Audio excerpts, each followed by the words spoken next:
Another thing I want to reach to you is that during the unbelievable part, I was involved in building another base inside of Dulce, New Mexico, which is Los Alamos Laboratory. It's a biological laboratory. On the southwest part of the Archuleta Mesa, we built an underground facility, a better part of 3 cubic miles hollowed out underground. Then to the southwest of that, we were in the process of the early stages of building. We drilled 4 large tunnel-like holes. Some of them ran 2.5 miles under the surface. Number of the original wells or drilling machines that were used were at the rate of 2 miles a day. It was fairly rapid. The equipment kept coming up broken. So we wanted to go down and we wanted to send somebody down there, a human observer, or human observers in this case, to find out what was going on. Well, to our total surprise, first of all, the government knew all about it. They didn't tell anybody.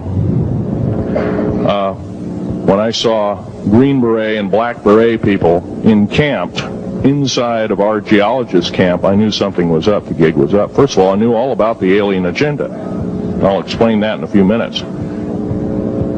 The large alien grays had been encamped there for as best as believed possible about 400 or 500 years.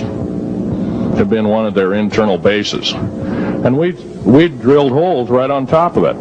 All the stinking air, all the black sooty air came right out as soon as the first hole was sunk, and all this soot came up, and well, that's when all the hell broke loose, really. All started. Anyway, after we drilled all 4 holes, it took about 2 days to drill all 4 of them.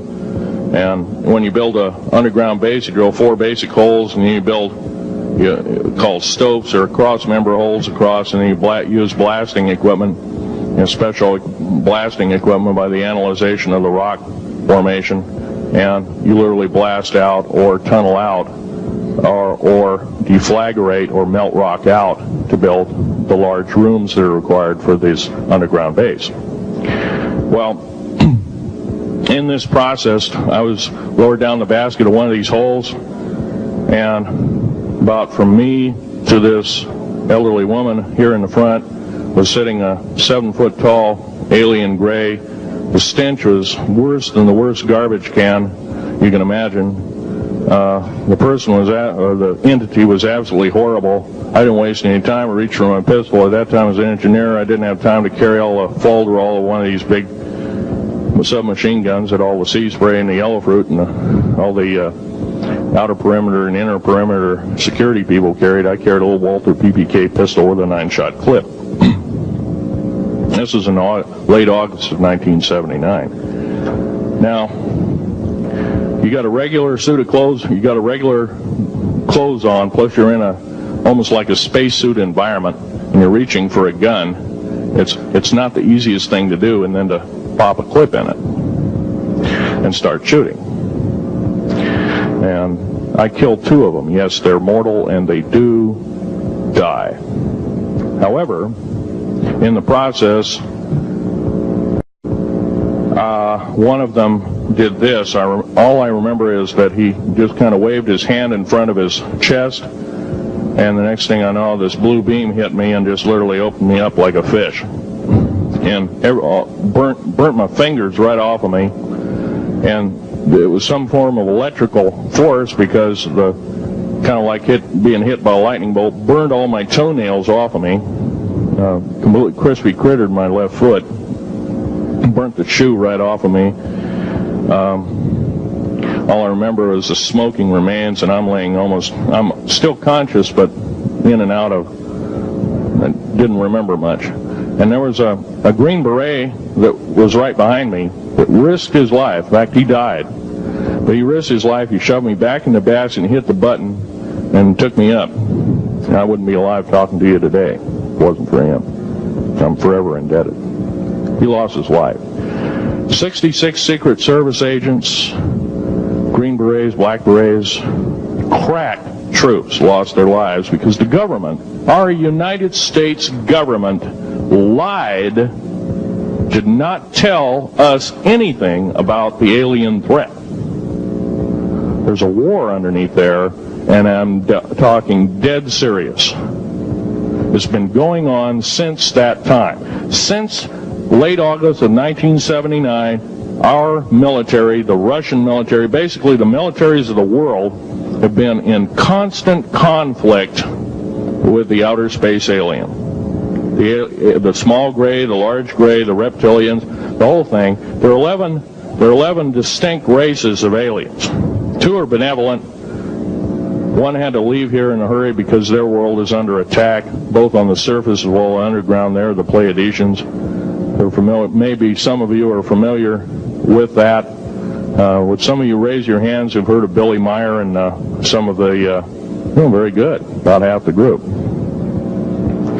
Well, Billy Meyer is one of these lucky people that they figured, well, he's kind of a simple type, we'll show him everything. Well, these are the benevolent aliens, and they've been here helping us. In fact, I have a picture, let me reach for it here.